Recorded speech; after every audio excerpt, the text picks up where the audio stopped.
Hola, mi nombre es José Eduardo Telles Espinosa. Esto es Charlas de Amparo y voy por el último bloque de este día jueves acerca de la suplencia del error.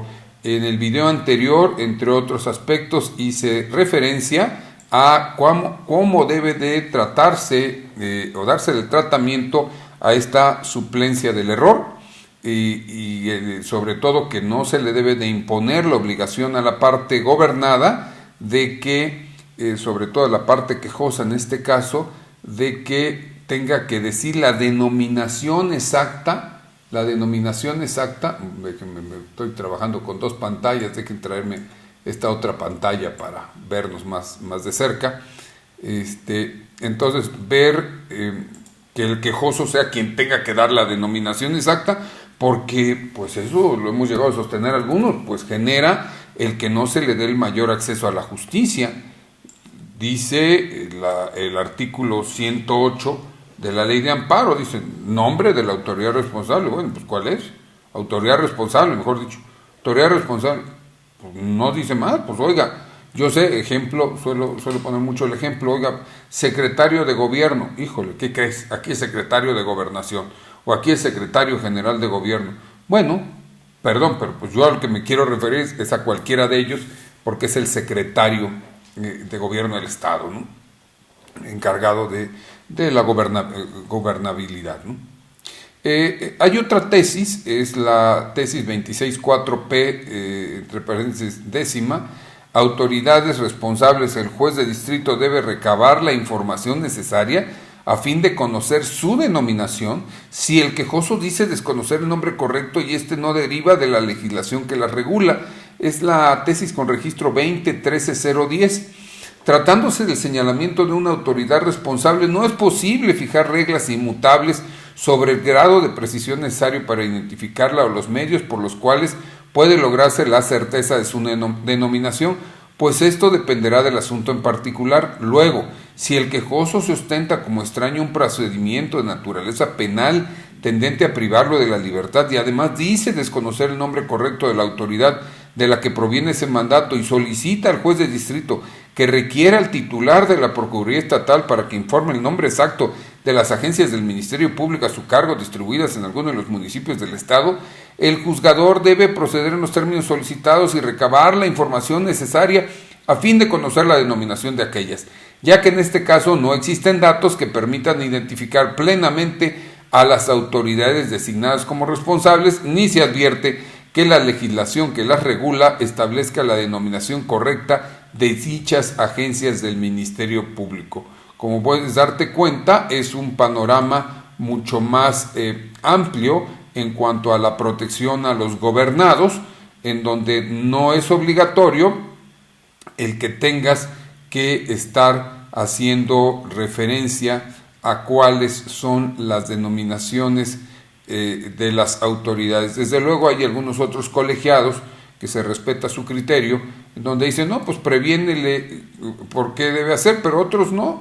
Hay colegiados desde, no sé, estamos aquí en un colegiado, segundo tribunal colegiado del 16º circuito, dice en la parte conducente, es claro que desde el escrito inicial se deben precisar los nombres de estas a fin de que se esté en condiciones de emplazarla y solicitarle su informe respectivo, y si no lo hace, entonces le debe de requerir para que la señale correctamente. Hasta ahí dejo esta tesis, es muy respetable, o sea, hay material suficiente para poder hacer una denuncia de contradicción de tesis y puedas con esto tener un alcance superior en tu conocimiento. Entonces, esto es desde este aspecto de vista lo que viene a ser la suplencia del error. Y quiero finalizar de una vez el día de hoy con el último tema. ¿Te acuerdas que te dije hay suplencia de la queja, suplencia del error y suplencia de la vía? Y la suplencia de la vía procede preponderantemente en la etapa de ejecución de sentencia. Como es una suplencia de la vía, esto por regla general o por regla ha sido materia de interpretación Hubo quienes, por ejemplo, y es muy interesante, en donde dice suplencia de la eficiencia de la vía en amparo si el órgano jurisdiccional advierte que el recurrente equivocó el medio de defensa para inconformarse contra una resolución dictada en el procedimiento de una ejecutoria protectora y del escrito respectivo puede desentrañarse su verdadera intención. En atención a aquel principio, debe regularizarse el trámite para encauzarlo al recurso correspondiente, sobre todo porque en una jurisprudencia, en la 119 del 2013, recurso de inconformidad del órgano jurisdiccional de amparo que conozca el mismo debe suplir la deficiencia de la vía y de los argumentos, permite establecer que el artículo 213 de la Ley de Amparo, que establece en el recurso o incidentes a que se refiere este título, el órgano jurisdiccional de amparo deberá suplir la deficiencia de la vía y de los argumentos hechos valer por el promovente, y la suplencia de la vía, la regla general es que implica el que se pueda, es más, hasta cambiar un recurso cuando estamos en ejecución. No obstante lo anterior, en fechas recientes, en 27 de enero del 2017, la Suprema Corte de Justicia de la Nación emite una jurisprudencia que es por reiteración. En su primera sala es la 5 del 2017, décima época, registro 2013-532, y nos dice algo que viene a acotar lo que antes se había sostenido respecto a la suplencia de la vía. Recurso de inconformidad. La suplencia de la vía prevista en el artículo 213 de la Ley de Amparo no tiene el alcance de reconducir la acción intentada hacia un procedimiento diverso, ojo, llevado ante tribunales distintos y respecto de actos impugnados que no guardan identidad. O sea, sí podemos corregir, sí podemos reencauzar, pero no implica que se mande el recurso a otra vía respecto de la cual no esté en el amparo ni tenga que ver directamente con este. Leo en su integridad, es breve, dice: el recurso de inconformidad contiene una litis especial, razón por la cual no es posible atender las manifestaciones de los justiciables tendentes a controvertir la legalidad de cuestiones ajenas a la resolución impugnada. De ahí que, de conformidad con la tesis aislada de esta primera sala de la Suprema Corte de Justicia de la Nación, 266 romano, diagonal 2013, décima época, publicada en el Semanario Judicial de la Federación y su Gaceta, décima época, libro 24 romano, tomo 1, septiembre de 2013, página 993, de rubro inconformidad: son inoperantes los agravios que no controvierten lo resuelto por el órgano de amparo en relación con el cumplimiento de fallo protector. Son inoperantes los agravios que controvierten la forma en que la autoridad responsable cumplió con la sentencia protectora, es decir, los que tengan la pretensión de analizar aspectos ajenos a la materia del recurso hecho valer.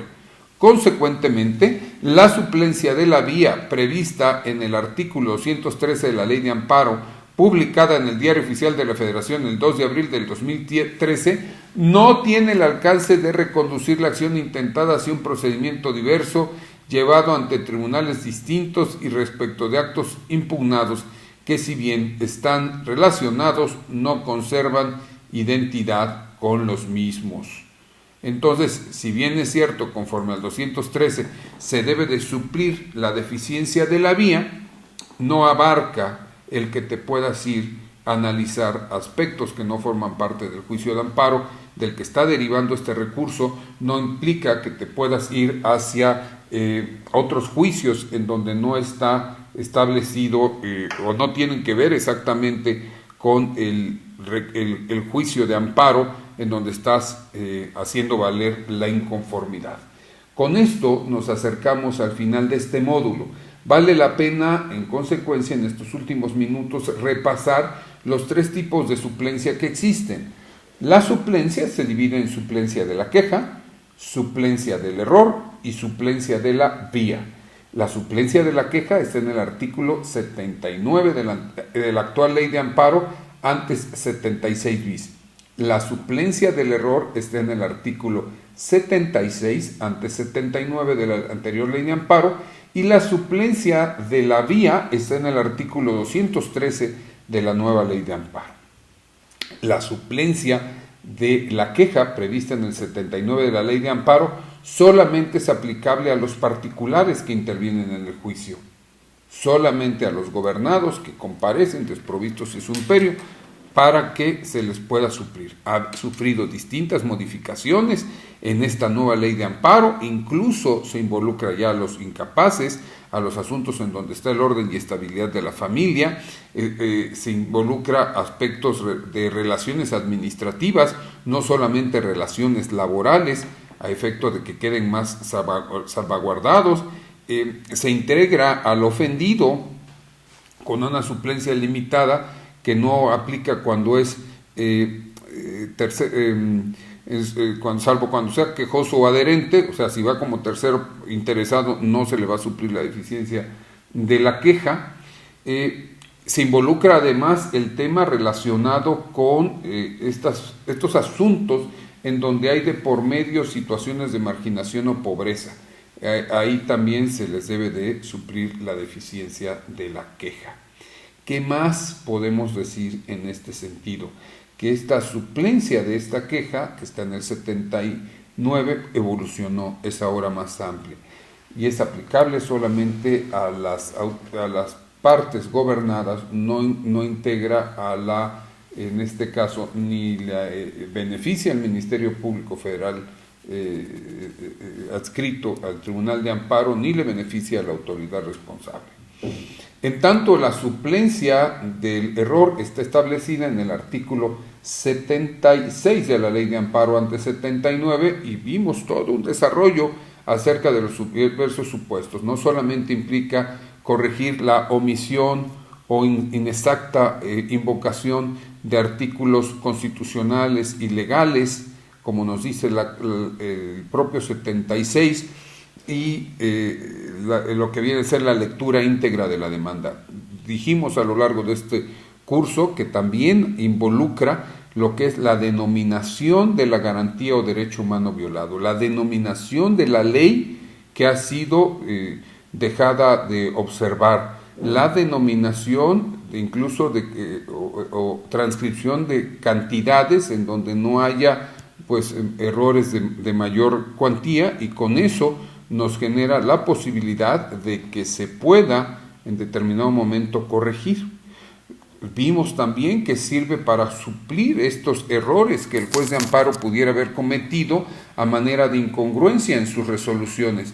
Vimos también que sirve cuando en el proemio de una demanda aparece el por propio derecho, y siendo que en realidad viene en representación de una persona física o moral, y entonces es la lectura íntegra de la demanda lo que debe hacer. Vimos el alcance también en los escritos de alegatos, que no es obligatorio analizarlos, salvo cuando involucren causales de improcedencia, sin que con eso deje de ser importante para que el juez de amparo pueda examinar en su integridad la demanda o los escritos, que una vez sintetizados, mediante el desahogo de las pruebas, llegan en un escrito de alegatos sobre su mesa a este juez de amparo para que tenga una visión concreta de todo lo que se desarrolló en el juicio de amparo. Vimos finalmente lo que es la suplencia de la vía, que es exclusivamente para la etapa de ejecución de sentencia, conforme al artículo 213 de la Ley de Amparo, y atendiendo a esta se suple nada más no solamente la procedencia, sino además los errores. Se hacen análisis oficiosos en el cumplimiento de ejecutorias de amparo, porque es de interés social el que se cumplan debidamente con las ejecutorias de amparo. Como puedes darte cuenta, nuestro juicio de amparo es tutelador, es protector, da precisamente para que estudiemos y conozcamos el juicio de amparo. La satisfacción, si tú eres litigante, de obtener una suspensión no tiene descripción, sobre todo cuando guarda efectos restitutorios. La frase tan hermosa de la justicia en la Unión ampara y protege a, que desde luego toca las fibras del éxito en el profesionista, desde si eres operador jurídico, como también cuando nos toca en determinado momento hacer estos análisis y llegar a la consideración de decir, ¿sabes qué? La autoridad sí violó la Constitución, sí violó el Tratado Internacional, tenemos obligación de resarcirlo. Si tú eres autoridad responsable, te Te invito desde luego cuando rindas tu informe justificado, cuando cumplas con las ejecutorias de amparo, que te des cuenta que precisamente lo que se está haciendo es salvaguardar la constitución política de los Estados Unidos mexicanos. ¿Qué te parece? Sigamos estudiando. Y mientras eso sucede, mi nombre es José Eduardo Telles Espinosa. Esto es Charlas de Amparo.